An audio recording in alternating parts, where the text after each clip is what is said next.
Hello everyone, welcome back to my channel. Today we're going to play Sailing with Stands, a dating sim. It just came out yesterday, so let's begin.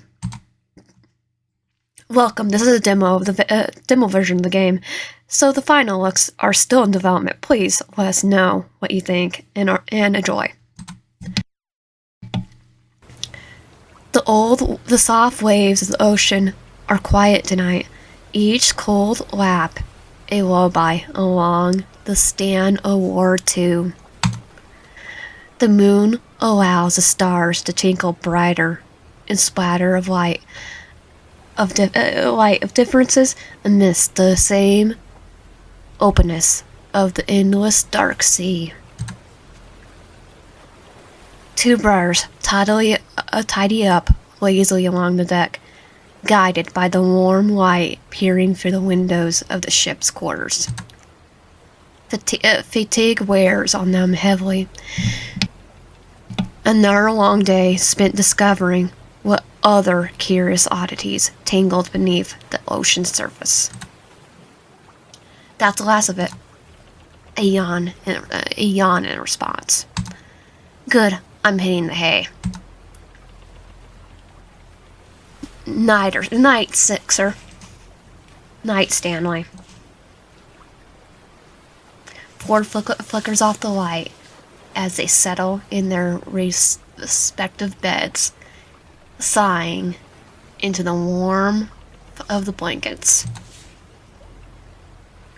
Through the windows, the night sky is bright, calm, peaceful.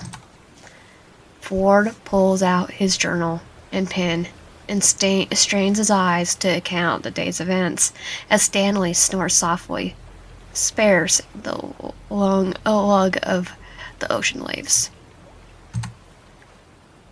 This has become a routine for months now. The two of them, twins reunited, exploring the depths and lengths of the Arctic Sea together.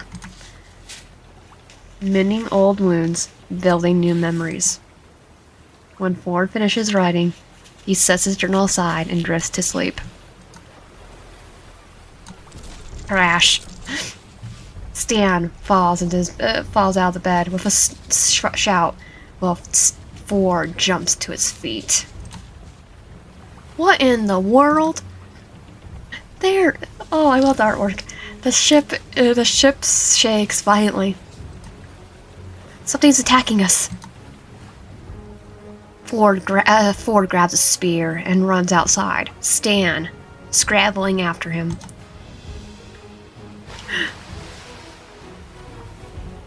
They're going to face a Kraken! With a violent whoosh, water sprays in the air, and a tentacle smacks across the ship's deck, slashing them 2 and 4. Holy crap, Sixer! This is what I think is. The large tentacles squeeze and strains around the ship, taking its teeter sideways. It's not big enough to be the Kraken. Ford takes a spear and jabs the defending limp as he slides on deck, slipping when the tentacle jolts back into the ocean with such force that jostles the ship.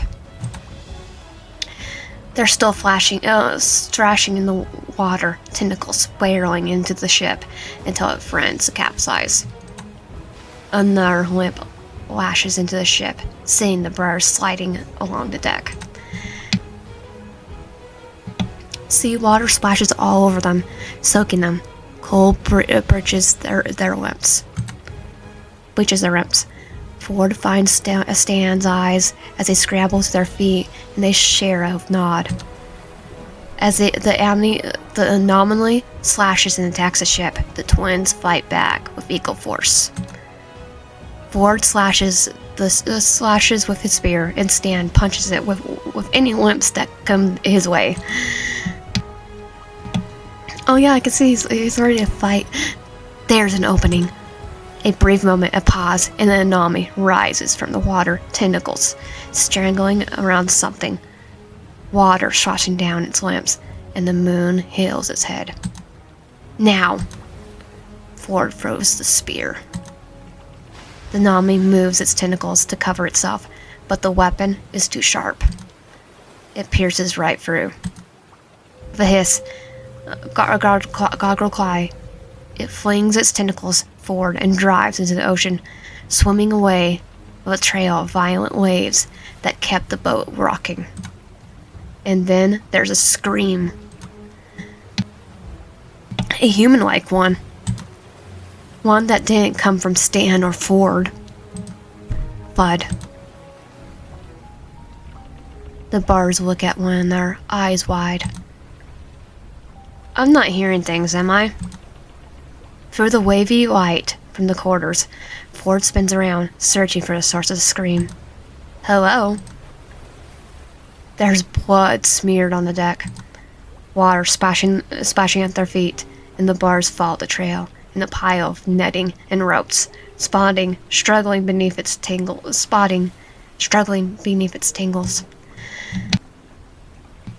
Ford grabs Stan's wrist and makes them stop, keeping a few feet away from the movement. Hold on. And then, finally, a hand breaches through the mess. Your hand. Stanley? Ford's eyes twinkle with newfound excitement. He puts a hand over Stan's chest when he steps forward. The Nami wasn't attacking the ship. It was fighting something. You cough and sputter on the cold deck, gills sucking shut in place for human lungs that haven't been used in a while. When your head pokes through the nets and ropes, Stan jumps back. Ford stares in wonder. What the hell? Fascinating. Ford rushes into the cores and returns with a lantern, drawing the light source over your figure. I'm a mermaid? Everything looks normal human. Human skin, normal human eyes. You squint, lifting a hand to shield your face with plain flares through you at the gesture. Ouch! Your shoulders gleam red with blood. In the midst of the fight, Ford's spears tore a huge gash through the muscle. The pain hasn't fully registered with everything happened, but now they have time to breathe. It's excruciating. Crap, Ford. We are a person. A human wouldn't have survived this far out in sea. His eyes widen with realization, and he sets his hand over Stan's chest, his voice lower than when he speaks. Tread with caution, Stan. Might want to cover your eyes. Stan blinks. You think that they're a siren?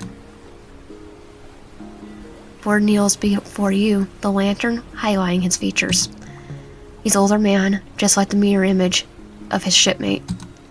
Despite the situation and bewilderment on their faces, their kindness etched in their age. You figure this is better than being chased after yet another monster in the sea. Maybe it was a good thing that wretched thing falling cup to you. Ford's face is close, his eyes pinned on you. Can you speak? Despite the warning he gave his brother, he's awfully reckless, sticking his face in places he doesn't know any better. You could have been the monster that just attacked you. Your shoulder's killing you. Can't you see I'm in pain? You guilt the wounds out through the clutched teeth. Both brothers draw back, surprised, before understanding falls on their faces. They're right. Stan nudges Ford aside and kneels beside you, looking at you. Ford is still staying, the blood oozing from your shoulder, squinting. What's your name, kid?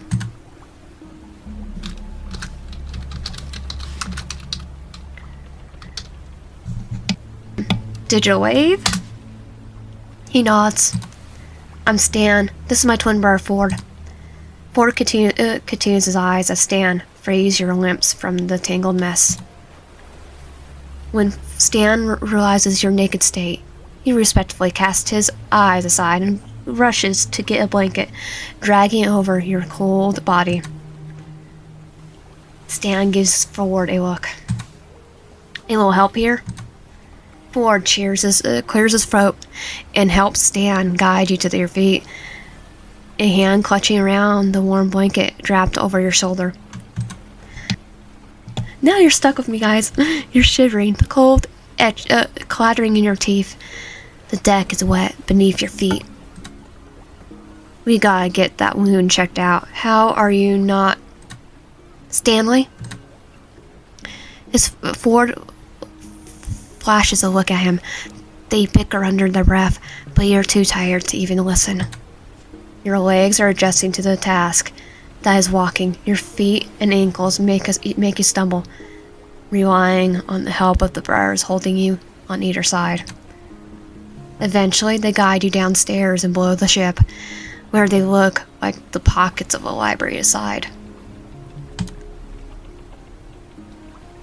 Ford sets his lantern and desk on a desk littered with papers and curiosities you can't even make out right now. Carefully, Stan sets you on the couch, draping another blanket over you. You got a towel at some point, which is now pats dry along your face, your head. You're still shivering, but warmth is slowly starting to welcome itself back into your limbs. Both of them stand near your place on the couch. Stan, you could tell, is more easily trusting open. Ford, on the other hand, is not so much. You don't blame him. No, but the plane flaring through your body is killing you. I'll help. You look at they look at the same time. Oh, this Stan. Your eyes reach Stan's face, speaking more than words. He reaches his brows at Ford, who, after a stern moment, nods. I'll get the first aid kit. You both watch him go, his footsteps echoing up the steps. Carefully, Stan moves forward, sitting on the other end of the couch. He makes sure you have plenty of space. How are you holding up? Pain pulsing through you when he mentions it. Could be better. The words are gliding through your teeth. An apologetic look morphs Stan's features, and he glumps. I'm sorry about all this. We thought the Kraken thing was attacking us. We had no idea you were in the middle of it. It makes you shiver to remember it. That monster pinning its eyes on you when you least suspected it. The first swipe, you shouted. And then the chase, your desperate swimming, racing through the ocean, until one of its limbs curled around you and... Well, here you are now. As nice as these men are, you hope they won't turn out to be like that monster. But that monster... Tell him about the Kraken. That was nothing like a Kraken. You don't even want to know what the real one is like. Stan meets your eyes. The stories I've heard. Oh, I need to... Ford peers his head through the doorway and hands Stan the first aid kit. You hear him mutter something under his lines of be careful, and catch his wary eyes before he disappears again. Stan sends you a apologetic smile before shifting to a knee in front of you. Sorry about him. He gets... Well, it can be hard to trust people out on sea, especially when most of the things we encounter are trying to eat us. He laughs at that. It's a warm sound, one that makes you feel comfortable. You relax in your seat with a smile, the blankets toasty around you. You can say that again. The deep set cold still lingers on your limbs, wet from the sea, but it's nothing like earlier. Thankfully, your shiver has gone down. We gotta get you cleaned up and bandaged. That's okay? You nod, and he smiles. I need to see your shoulder. Carefully slip off the blankets from your wounded shoulder, revealing a ghastly gash and a still fresh wound. You can't quite see it, but it looks on Stan's face that he tries to hide tells you it's terrible. Stan makes the apologetic noise. I'll be quick. You watch as he unfolds the kit on his lap, rummaging through the plastic items you've never seen before. His brows furrowed, and he curses under his breath. We're well and everything. He continues to speak, and as he stands, rummaging through bookshelves and the desk. We've been planning to go on shore again to restock supplies. We just keep getting caught up each mystery, and he sends you an apologetic look. Now, this still doing okay? You nod, and he comes back with a bottle of alcohol. You want to ask him more about his travels, but your eyes linger on the bottle. Oh, I know what he's doing. Stan shakes it when you meet his eyes. This'll do the job. Need a drink? It helps, trust me. Accept his offer. You nod, accepting the bottle with your unwounded arm and taking a swig. You're not the most familiar with it, since you reside in the ocean, but the burn distracts you from the pain. Warm pulls in your belly, and you sighed, handing it back to him. Stan makes an amused sound. Helps, right? Yeah, thank you. This'll disinfect the wound. You ready? He goes it over your shoulder. Still fresh with blood. You brace yourself. Stan tips the bottle, and your shoulder stains with fierceness that make it stains that makes you shout. I think I know what I said. I know. Stan is muttering, giving you apologetic glance. He works fast, a little messy. He applies the plaster on your wound, fumbles with the roll of bandage, and covers your wound. It still stings, but with the flesh gauze, you can take in the breath of relief and sigh out. Stan leans back on his feet. When he's done, he's smiling. All done. Good job, Digimon. Took it like a champ. How are you feeling now? Better. He offers a strained smile. A little better. Stan smiles. Then there's a concern in his eyes. Still concern in his eyes. That's good. Hold on. I'll be back. His footsteps echo as he rushes up the stairs. While you wait, nursing your wound, you take in your surroundings. You're in a study. Board study. You can guess pretty easily, and the desk and shelves are littered with papers, books, and jars and trinkets. Oh, Stan was here. Ford too.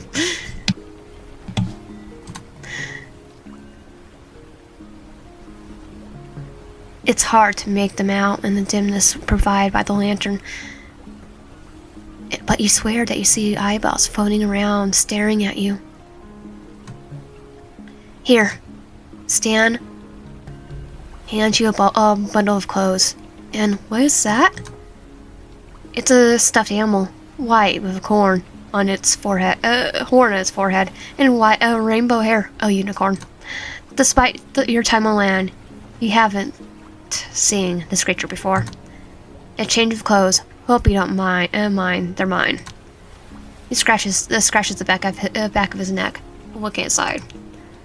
And well, I don't know how you feel about unicorns or toys in general, but I thought it might cheer you up. Keep you company? When you stare at him, his face warms a shade with uncertainty. My grandniece, Maple, she used to be a sucker for unicorns. Made her happy. It's cute. You smile at him, looking down in your lap. It's cute. A gesture gives you a warm smile, warm feeling. Thank you. Stan sends you a grin. Of course. You might have gone here by unfortunate circumstances, but when you're on our ship, you're our guest. He gives a clicking sound with his mouth and points at you. Let me know if you need anything, okay? You smile, widens, and you nod. Stan's grin warms when you pull the unicorn flush closer to you. I'll check on you tomorrow. Good night, Digital Wave. You watch him leave as his steps echo in the stairs, coupled with a gentle not rocking of the boat. He relaxes on the couch with a sigh, holding the unicorn flesh in your bundle of blankets. Maybe it was a good thing the monster chased you here, of all places. And that was the demo.